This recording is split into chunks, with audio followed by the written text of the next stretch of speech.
നമസ്കാരം, മലയാളി വാർത്തയിലേക്ക് സ്വാഗതം. പാകിസ്ഥാനിൽ ഭീകരരെല്ലാം ഒത്തുകൂടി കൂട്ടക്കരച്ചിൽ.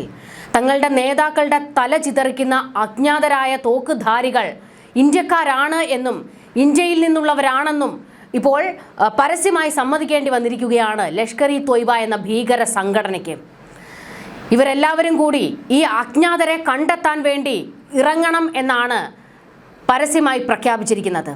അതായത് പാകിസ്ഥാന്റെ മുക്കിലും മൂലയിലും അരിച്ചു പെറുക്കണമെന്നും അജ്ഞാതരെ കണ്ടെത്തിക്കഴിഞ്ഞാൽ ഏറ്റവും മൃഗീയമായി അവരെ കൊലപ്പെടുത്തണം എന്നൊക്കെയാണ് ഈ ലഷ്കർ ഇ തോയ്ബ ഇപ്പോൾ വട്ടമേശ സമ്മേളനം നടത്തി എടുത്തിരിക്കുന്ന തീരുമാനം. ഇവരുടെ വട്ടമേശ സമ്മേളനത്തിന്റെ വിവരങ്ങൾ പുറത്തു വന്നതോടെ അതിന്റെ വീഡിയോ സഹിതമാണ് ഇപ്പോൾ പുറത്തു വന്നിരിക്കുന്നത്. ഇതോടുകൂടി ഇന്ത്യക്കാർ ഈ പാക്കികളെ വലിച്ചു കീറി ഒട്ടിച്ചുകൊണ്ടിരിക്കുകയാണ്. നിന്നെയൊക്കെ മാത്രമല്ല, നിന്റെയൊക്കെ തലവന്മാരെയും ഇന്ത്യക്കാർ തന്നെ തീർക്കും എന്നാണ് ഇന്ത്യക്കാർ മറുപടി കൊടുത്തിരിക്കുന്നത്. റോയുടെയും IB-യുടെയും ഒക്കെ ഒന്നാം തരം ചുണക്കുട്ടികൾ നിന്റെയൊക്കെ തലവന്മാരുടെ തല ചിതറിച്ചേ അടങ്ങൂ. നിന്റെയൊക്കെ മടയിൽ കയറിയായിരിക്കും അവർ തീർക്കുന്നത്. പാകിസ്ഥാന്റെ മുക്കിലും മൂലയിലും നിന്റെയൊക്കെ നേതാക്കന്മാരുടെ തല ചിതറിക്കിടക്കുന്നത് കാണേണ്ടി വരുമെന്നും ഇന്ത്യക്കാർ മറുപടി കൊടുക്കുകയാണ്.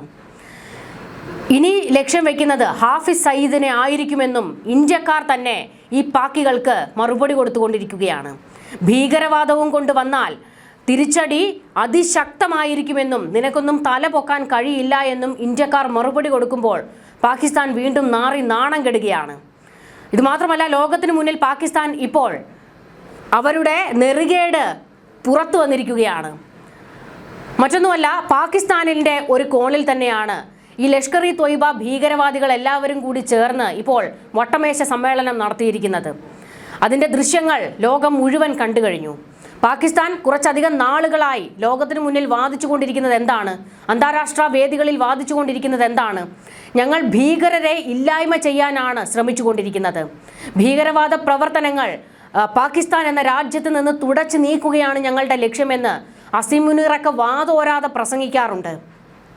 എന്നാൽ അവരുടെ മുഖംമൂടിയാണ് ഇപ്പോൾ വലിച്ചു കീറപ്പെട്ടിരിക്കുന്നത്. പാകിസ്ഥാൻ ഭരണകൂടത്തിൻ്റെയും പ്രത്യേകിച്ച് പാക് സൈന്യത്തിൻ്റെയും ഒത്താശയോടുകൂടിയാണ് ഓരോ ഭീകരവാദികളും ഭീകര സംഘടനകളും പാകിസ്ഥാനിൽ പ്രവർത്തിക്കുന്നത്. ഹാഫിസ് സയ്യിദിനെ ഇതുവരെ തീർക്കാൻ ഇന്ത്യക്ക് കഴിയാത്തതിൻ്റെ ഒരേ ഒരു കാരണം അയാൾക്ക് സംരക്ഷണം ഒരുക്കിയിരിക്കുന്നത് പാകിസ്ഥാൻ പട്ടാളമാണ്. റാവൽപിണ്ടിയിൽ എത്രയോ തവണയാണ് ഹാഫിസ് സയ്യിദ് ഇപ്പോൾ വന്നുപോയത്. റാവൽപിണ്ടി പാകിസ്ഥാന്റെ സൈനിക ആസ്ഥാനമാണ്. അവിടെയാണ് അസീം മുനീർ ഉള്ളത്. അസീം മുനീറിനെ കാണാൻ വേണ്ടിയാണ് ഹാഫിസ് സയ്യിദ് പലതവണ അവിടെ എത്തിയിട്ടുള്ളത്.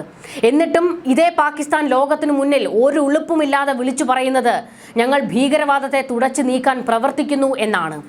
എന്നാൽ പാകിസ്ഥാന്റെ ഭീകരവാദ മുഖം പലപ്പോഴും ലോകത്തിനു മുന്നിൽ പൊളിച്ചു കാണിച്ചിട്ടുള്ളത് ഇന്ത്യയാണ്. ഇപ്പോൾ ഈ വീഡിയോ, അതായത് ലഷ്കർ ഇ തോയ്ബ ഭീകരവാദികൾ വട്ടമേശ സമ്മേളനം നടത്തിയതിൻ്റെ വീഡിയോകൾ വലിയ രീതിയിൽ വൈറലാക്കിക്കൊണ്ടിരിക്കുകയാണ് ഇന്ത്യക്കാർ. അതിന് താഴെ ഇന്ത്യക്കാരുടെ കമൻറ്റുകളാണ് നിറയുന്നത്. നിന്നെയൊക്കെ തീർക്കാൻ മുഴുവൻ പട്ടാളം പോലും വേണ്ടിവരില്ല, ഞങ്ങളുടെ 1-2 ചുണക്കുട്ടികൾ മാത്രം മതിയെന്നാണ് ഇന്ത്യക്കാർ ആവേശത്തോടെ നെഞ്ചു വിരിച്ച് പാകിസ്ഥാന് മറുപടി കൊടുത്തിരിക്കുന്നത്. പാകിസ്ഥാനിൽ അജ്ഞാതരായ തോക്കുധാരികളുടെ ആക്രമണത്തിൽ 40ഓളം ഭീകരർ കൊല്ലപ്പെട്ടതായിട്ട് പരസ്യമായി സമ്മതിക്കേണ്ടി വന്നിരിക്കുകയാണ് ലഷ്കർ നേതാവ് റിസ്വാൻ ഹനീഫിന്. ഒരു പൊതുപരിപാടിക്കിടെയായിരുന്നു റിസ്വാൻ ഹനീഫിന്റെ ഈ വെളിപ്പെടുത്തൽ. കഴിഞ്ഞ 3 മുതൽ 4 വർഷത്തിനിടെ പാകിസ്ഥാനിലെ വിവിധ ഭാഗങ്ങളിൽ ലഷ്കറിന്റെ 30 മുതൽ 40 വരെ പ്രവർത്തകർ അജ്ഞാത തോക്കുധാരികളുടെ ആക്രമണത്തിൽ കൊല്ലപ്പെട്ടു. അവന്റെ തെറ്റ് എന്തായിരുന്നു? ഇന്ത്യൻ ഏജൻസികളാണ് അവനെ വധിച്ചത്. അവൻ ആദ്യത്തെ ആളല്ല. കഴിഞ്ഞ 3-4 വർഷത്തിനിടെ റാവൽകോട്ട്, കറാച്ചി, പെഷാവർ എന്നിവിടങ്ങളിൽ ഞങ്ങളുടെ 30 മുതൽ 40 വരെ ആളുകളെ ഇന്ത്യൻ ഏജൻസികൾ വധിച്ചു. പുറത്തു വന്ന വീഡിയോയിൽ ലഷ്കർ നേതാവ് പറയുന്നത് കൃത്യമായി കേൾക്കാം. കനത്ത സുരക്ഷാ വലയത്തിൽ ലഷ്കർ ഭീകരരെ അഭിസംബോധന ചെയ്ത് സംസാരിക്കുകയായിരുന്നു ഈ റിസ്വാൻ ഹനീഫ്. ഇന്ത്യയിൽ നടന്ന നിരവധി ഭീകരാക്രമണങ്ങളിൽ ലഷ്കറിന്റെ പങ്ക് വളരെ വലുതാണ്. തെളിവ് സഹിതം അന്വേഷണ ഏജൻസികൾ അത് കണ്ടെത്തിയതുമാണ്. 2008 മുംബൈ ഭീകരാക്രമണവും പഹൽഗാം ഭീകരാക്രമണവും ഉൾപ്പെടെയുള്ള കേസുകളിൽ ലഷ്കർ തലവൻ ഹാഫിസ് സയ്യിദിനെതിരെ NIA കുറ്റപത്രം വരെ സമർപ്പിച്ചിട്ടുണ്ട്. ഈ തീവ്രവാദികളെ വിട്ടുകിട്ടണമെന്ന് എത്രയോ കാലമായി ഇന്ത്യ പാകിസ്ഥാനോട് ആവശ്യപ്പെടുന്നതാണ്. എന്നാൽ പാകിസ്ഥാൻ അപ്പോഴൊക്കെ പറഞ്ഞിട്ടുള്ളത് എന്താണ്? ഈ ഭീകരവാദികൾ ഇവിടെ ഇല്ല എന്നാണ്. നിരവധി തവണയായി ഇന്ത്യ ഇതേ ആവശ്യം മുന്നോട്ട് വയ്ക്കുമ്പോഴും ഭീകരവാദികളെ സംരക്ഷിച്ചുകൊണ്ട് അവരെ ചിറകിനടിയിൽ ഒളിപ്പിച്ചു വെച്ചുകൊണ്ട് അവർ ഇവിടെ ഇല്ല എന്ന കള്ളം ആവർത്തിക്കുകയായിരുന്നു പാകിസ്ഥാൻ. എന്നാൽ അതിന് മറുപടി ഇന്ത്യ കൊടുത്തത് എങ്ങനെയാണ് എന്നല്ലേ? അജ്ഞാതർ ഇറങ്ങി ഓരോരുത്തരെയായി തീർത്തുകൊണ്ടിരിക്കുകയാണ്. എന്നാൽ ഈ അജ്ഞാതൻ ഇന്ത്യക്കാരാണ് എന്ന് ഇതുവരെ സമ്മതിക്കാൻ ഇന്ത്യ തയ്യാറായിട്ടില്ല. പക്ഷേ ഏകദേശം എല്ലാവർക്കും ബോധ്യമുണ്ട് അത് ഇന്ത്യയിൽ നിന്നുള്ള ആളുകൾ തന്നെയാണ് എന്ന്. ഇതുവരെ പാകിസ്ഥാനിൽ നിരവധി ഭീകരവാദികളാണ് കൊല്ലപ്പെട്ടിരിക്കുന്നത്. അതും ഇന്ത്യ തിരയുന്ന പ്രധാന നേതാക്കളൊക്കെ തന്നെയാണ് ചത്തൊടുങ്ങിയത്. 2022 മാർച്ച് 1 IC-814 വിമാന റാഞ്ചൽ കേസിലെ പ്രതിയായ ജെയ്ഷെ മുഹമ്മദ് ഭീകരൻ സഹൂർ മിസ്ത്രി കറാച്ചിയിൽ വെടിയേറ്റ് കൊല്ലപ്പെട്ടു. പിന്നീട് 2023 മെയ് 6 ഖാലിസ്ഥാൻ കമാൻഡോ ഫോഴ്സ് തലവൻ പരംജീത് സിംഗ് പഞ്ച്വാർ ലാഹോറിൽ കൊല്ലപ്പെട്ടു. 2023 സെപ്റ്റംബർ 8 ലഷ്കർ ഭീകരനും ദാംഗ്രി ഭീകരാക്രമണത്തിലെ പ്രധാന പ്രതികളിലൊരാളുമായ റിയാസ് അഹമ്മദ് അഥവാ അബു ഖാസിം കൊല്ലപ്പെട്ടു. 2023 ഒക്ടോബർ 11 2016 പഠാൻകോട്ട് ആക്രമണത്തിന്റെ മുഖ്യ സൂത്രധാരനായ ഷാഹിദ് ലത്തീഫ് സിയാൽകോട്ടിലെ പള്ളിക്കുള്ളിൽ വെച്ചാണ് വെടിയേറ്റ് മരിക്കുന്നത്. 2025 മാർച്ച് 16 റിയാസി തീർത്ഥാടകർക്ക് നേരെയുണ്ടായ ആക്രമണത്തിന്റെ മുഖ്യ സൂത്രധാരനായ ലഷ്കർ കമാൻഡർ അബു ഖത്താൽ ജഹ്ലമിൽ വെടിയേറ്റ് കൊല്ലപ്പെട്ടു. ഇങ്ങനെ നീളുന്നു അജ്ഞാതൻ ഇറങ്ങി പാക്കിലെ ഭീകരരെ തീർത്തതിന്റെ കണക്കുകൾ. ലഷ്കർ ഇ തോയ്ബ ദക്ഷിണേഷ്യയിലെ ഏറ്റവും വിനാശകരമായ ഇസ്ലാമിക് ഭീകര സംഘടനകളിൽ ഒന്നാണ്. 1980കളുടെ മധ്യത്തിൽ ഹാഫിസ് മുഹമ്മദ് സയ്യിദ്, സഫർ ഇക്ബാൽ തുടങ്ങിയവർ ചേർന്നാണ് ഈ സംഘടന രൂപീകരിക്കുന്നത്. ജമ്മു കശ്മീരിനെ ഇന്ത്യയിൽ നിന്ന് വേർപെടുത്തി പാകിസ്ഥാനോട് ചേർക്കുക, ഇന്ത്യയിലുടനീളം ഭീകരത സൃഷ്ടിക്കുക എന്നിവയായിരുന്നു ഈ സംഘടനയുടെ പ്രധാന ലക്ഷ്യങ്ങൾ. ഇന്ത്യയിൽ നടന്ന നിരവധി ഭീകരാക്രമണങ്ങൾക്ക് പിന്നിൽ ലഷ്കർ ഇ തോയ്ബയാണ്. മുംബൈ ഭീകരാക്രമണത്തിൽ 166ലധികം ആളുകളുടെ മരണമാണ് അന്ന് സംഭവിച്ചത്. ഇന്ത്യ കണ്ട ഏറ്റവും ദാരുണമായ ഭീകരാക്രമണമായിരുന്നു അത്. 2001 പാർലമെന്റ് ആക്രമണം. ഇന്ത്യൻ പാർലമെന്റിന് നേരെ നടന്ന ആക്രമണത്തിൽ ജെയ്ഷെ മുഹമ്മദിനൊപ്പം ലഷ്കറും പങ്കാളികളായിരുന്നു.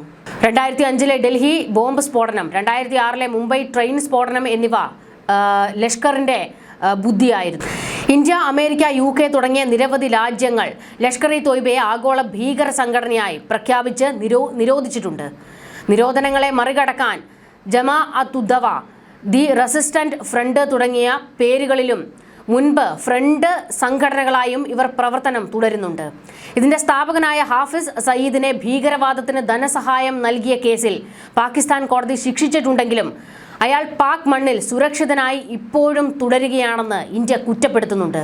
ഈ അജ്ഞാതരുടെ വെടിവെപ്പ് ഇന്ത്യയുടെ രഹസ്യാന്വേഷണ ഏജൻസികളാണ് ഇതിന് പിന്നിലെന്ന് പാകിസ്ഥാൻ ആരോപിക്കുമ്പോൾ അന്താരാഷ്ട്ര സമ്മർദ്ദം മൂലം തെളിവ് നശിപ്പിക്കാൻ പാക് ഏജൻസിയായ ISI തന്നെയാണ് തങ്ങളുടെ ഹിറ്റ് സ്ക്വാഡുകളെ ഉപയോഗിച്ച് ഈ ഭീകരരെ തീർക്കുന്നത് എന്നുള്ള ഒരു ആരോപണവും പുറത്തു വരുന്നുണ്ട്.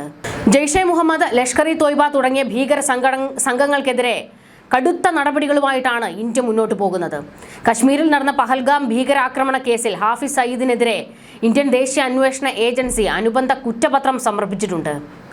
ഇന്ത്യക്കെതിരെ കടൽ മാർഗം ആക്രമണം നടത്തുന്നതിനായി ലഷ്കർ ഭീകരർക്ക് പ്രത്യേക വാട്ടർ വിംഗ് പരിശീലനം നൽകുന്ന ദൃശ്യങ്ങൾ അടുത്തിടെ പുറത്തു വന്നതിനെ തുടർന്ന് ഇന്ത്യൻ തീരദേശ സുരക്ഷാ ഏജൻസികൾ കടുത്ത ജാഗ്രതയിലാണ്. ലഷ്കറിന്റെ പ്രവർത്തനങ്ങൾ കേവലം കശ്മീർ അതിർത്തിയിൽ മാത്രം ഒതുങ്ങുന്നതല്ല. അതിനു പിന്നിൽ കൃത്യമായ ആഗോള ഇസ്ലാമിക ഭീകരവാദ അജണ്ടയുണ്ട്. സുന്നി ഇസ്ലാമിലെ അങ്ങേയറ്റം കടുത്ത ചിന്താഗതിയായ സലഹി പ്രത്യയശാസ്ത്രമാണ് ലഷ്കർ പിന്തുടരുന്നത്. ജിഹാദിലൂടെ മാത്രമേ ലക്ഷ്യങ്ങൾ നേടാനാകൂ എന്നാണ് ഇവർ വിശ്വസിക്കുന്നത്. ജമ്മു കശ്മീരിനെ ഇന്ത്യയിൽ നിന്ന് വേർപെടുത്തി പാകിസ്ഥാനോട് ചേർക്കുക എന്നത് ഇവരുടെ മുഖ്യ അജണ്ടയാണ്. അവരുടെ ലക്ഷ്യവും അതുതന്നെയാണ്.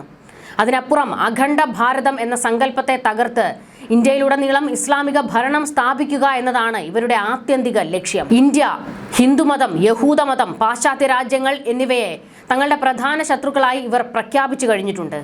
കശ്മീരിലെ അമുസ്ലിം ജനവിഭാഗങ്ങളെ ലക്ഷ്യമിട്ട് കൊലപാതകങ്ങൾ നടത്തുന്നതിലൂടെ അവിടെ ഒരു സമ്പൂർണ്ണ മുസ്ലിം പ്രദേശം സൃഷ്ടിക്കാനാണ് ഇവർ ശ്രമിക്കുന്നത്. ഒസാമ ബിൻ ലാദൻ, അൽ ഖ്വയ്ദ, താലിബാൻ തുടങ്ങിയ ആഗോള ഭീകര സംഘടനകളുമായി ലഷ്കറിന് ശക്തമായ പ്രത്യയശാസ്ത്രപരവും പ്രവർത്തനപരവുമായ ബന്ധമുണ്ട്. പാകിസ്ഥാനിൽ നിന്നുള്ള ഭീകരവാദത്തെ തകർക്കുന്നതിന് വേണ്ടി സൈന്യം ജാഗരൂകരാണ്. പ്രൊഫഷണൽ ഭീകരർക്ക് പകരം സാധാരണക്കാരുടെ ഇടയിൽ ഒളിച്ചു താമസിച്ച് പെട്ടെന്ന് ആക്രമണം നടത്തുന്ന ഹൈബ്രിഡ് ഭീകരരെ കണ്ടെത്താൻ ജമ്മുകശ്മീരിൽ കരസേനയും CRPFും വ്യാപകമായ തിരച്ചിലാണ് നടത്തുന്നത്. പാകിസ്ഥാനിലെ വിവിധ നഗരങ്ങളിൽ ഒളിച്ചു കഴിയുന്ന 30-ലധികം പ്രമുഖ ലഷ്കർ കമാൻഡർമാരെ അജ്ഞാതർ വെടിവെച്ച് കൊന്നതിനു പിന്നിൽ ഇന്ത്യൻ രഹസ്യാന്വേഷണ ഏജൻസികളുടെ തന്ത്രപരമായ നീക്കങ്ങളാണെന്ന് ലഷ്കർ വൃത്തങ്ങൾ തന്നെ പറയുമ്പോൾ അവർ ഇന്ത്യൻ അന്വേഷണ സംഘങ്ങളെ ഭയക്കുന്നു എന്നുള്ളതാണ് വ്യക്തമാകുന്നത്. നാഷണൽ ഇൻവെസ്റ്റിഗേഷൻ ഏജൻസി ഇന്ത്യയിലുടനീളമുള്ള ലഷ്കറിന്റെ സ്ലീപ്പർ സെല്ലുകളെയും അവർ ഫണ്ട് എത്തിക്കുന്ന കള്ളപ്പണ ശൃംഖലകളെയും കണ്ടെത്തി സ്വത്തുക്കൾ കണ്ടുകെട്ടുന്നുണ്ട്.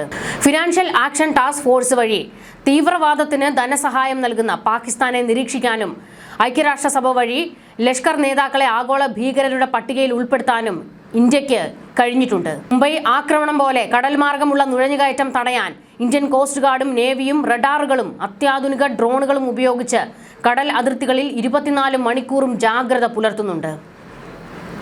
കശ്മീർ അതിർത്തികളിൽ ലേസർ സെൻസറുകളും തെർമൽ ഇമേജിംഗ് ക്യാമറകളും ഘടിപ്പിച്ച സ്മാർട്ട് വേലികൾ സ്ഥാപിച്ചതിലൂടെ ലഷ്കർ ഭീകരരുടെ നുഴഞ്ഞുകയറ്റം വലിയ തോതിൽ തടയാൻ ഇന്ത്യക്ക് കഴിഞ്ഞിട്ടുണ്ട്. പാകിസ്ഥാനിലിരുന്ന് എന്ത് തരം തീവ്രവാദം ഇന്ത്യക്ക് നേരെ നടത്താൻ ഇവർ തുനിഞ്ഞിറങ്ങിയാലും അതിനെ എല്ലാത്തിനെയും തകർത്തെറിഞ്ഞുകൊണ്ട് പാകിസ്ഥാന്റെ ഭീകരവാദത്തിന്റെ തലമണ്ട പിളർക്കാൻ തന്നെയാണ് ഇന്ത്യ തുനിഞ്ഞിറങ്ങിയിരിക്കുന്നത്.